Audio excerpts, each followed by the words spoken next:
Now, it was an Ashes series that thrilled and ended in the most poignant fashion, with Stuart Broad retiring from the sport with the match-winning wicket. Joining us now is someone who was part of that exciting sporting summer, the England assistant coach, Paul Collingwood. Hello, Paul. Thanks for joining us. We'll get on to the Ashes in a second, but firstly, you're part of an initiative looking at the cost of living and how it's directly impacting families. Can you tell us a little bit about that? Yeah, absolutely. There's been some interesting research actually done from Metro Bank, and it's 1 in 4 parents are actually saying that they wouldn't give their kids pocket money if they feel the pinch a bit. And you know, when you're trying to educate your kids on how to deal with money, I think this is obviously really important when times are hard. So I know what it's like. I'm a father of 3 daughters, and they are very expensive, and it's interesting some of the research that has been done.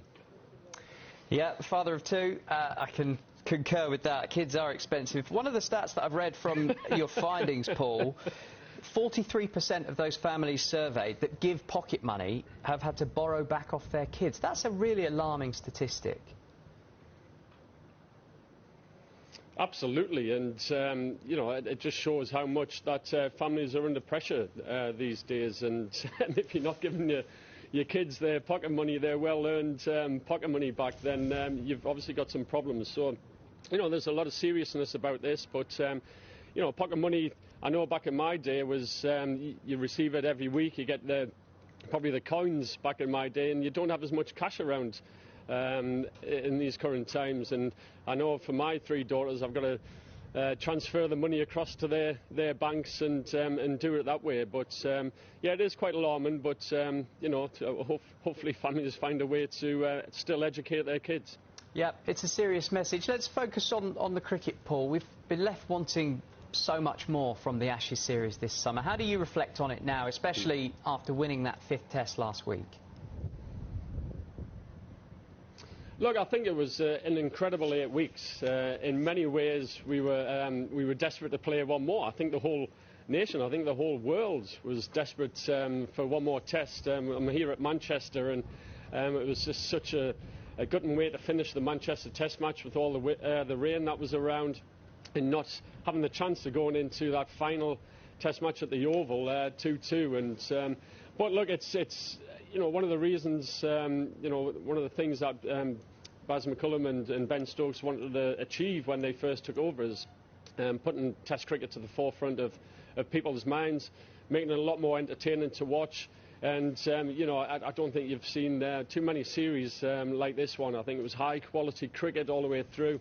It was high octane, and you know, to coach it from my point of view is absolutely fantastic. Just watching all these the best players in the world go head to head like they did. Yep, it was magic, and an unbelievable ending for, well, both Stuart Broad and for Moeen Ali, who have now, we think, retired in the case of Moeen. They made a huge contribution. Both players will leave a brilliant legacy, but an enormous hole to fill. How do you replace those two? Yeah, it's going to be difficult. You know, you've got a lot of experience with these 2 players. Obviously played a lot of Test cricket. You know, it was a fairy tale ending for both of them. And you know, like Stuart, obviously he seems to just write his own scripts, the way that he changed the bails around and get the wicket next ball. But you know, we got a lot of talent in and around county cricket and in England, and the guys who have come in, they've proven that they've got the skills to do it. And generally what happens when one legend leaves the game, it gives the opportunity for another legend to come in and make a name for himself. There's plenty of talent around, as you've said. Ollie Stone, Josh Tongue played in the first test, Matty Potts, Ollie Robinson has played a lot of cricket for England as well. Which of those do you think is the best fit to fill those enormous boots that Stuart will leave? Look, I think there's so many players you could choose from. I had Bryden Carse to that, Atkinson as well from Surrey. We've got some, you know, some serious pace bowlers out there. So it's managing to keep these guys fit, raring to go. I think one of the big goals, and I think we're all looking forward to it, is when we go down to Australia next time around and having the right skills to be able to take 20 wickets on, you know, on their pitches over there. But you know, we'll keep our feet on the ground. We've got there's a lot of white ball cricket coming up in the next few months, and then we head to India for the Test match series, 5 Test match series out in India. So we'll need completely different skill sets out there, and you know, as I said, I think we've got the talent to be able to go out there and win some games. Well, some of the red ball cricket that we've seen has been as exciting as the white. We've seen big hits, we've seen high run rates. Do you think England are changing Test cricket for good?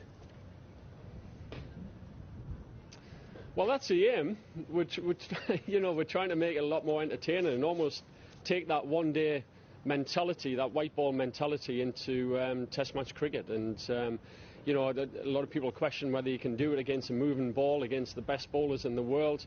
And generally, throughout this Ashes Test series, we've you know, the batters have been going at nigh on 5 and over all the way through, which is highly entertaining. Sometimes we don't get it right, but as long as the players know that they're always going to be backed to go out there and entertain it, I think that's the important thing. And the bigger picture of trying to keep Test cricket alive is massive for the whole world. You know, we're up against white ball cricket, up against franchise cricket, and the aim was to you know, to make this amazing game of Test cricket that everybody loves playing a lot more entertaining, and we'll continue to go on that kind of journey.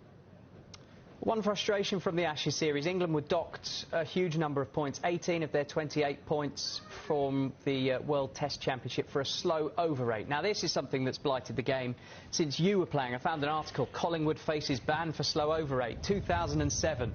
OK, it's not a new issue, that's 15 years old. But ultimately, does it invalidate the World Test Championship when the biggest series of all, the points don't count? Yeah, look, I think a lot of it's about entertaining, and as long as you get results, I don't see there being too much of a problem.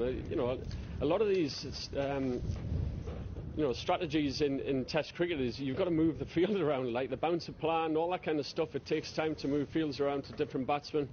To me, I would just play until you finish the overs in the day, and don't put a restriction on time. Just allow the player to go for as long as it needs to, and that's to finish the overs. I think that would be a simple way to combat over rates, and I don't think people watching would mind too much as well, but that's only my opinion. Yeah, it doesn't differ too much to mine. I'd stick around late for a bit of evening cricket. Paul, I want to focus on Alex Hales, who I know you have worked with over the past few years. In the last hour, we've been told he's retired from international cricket. One, is it a surprise? And two, is this the way we're going? International players preferring to play franchise cricket?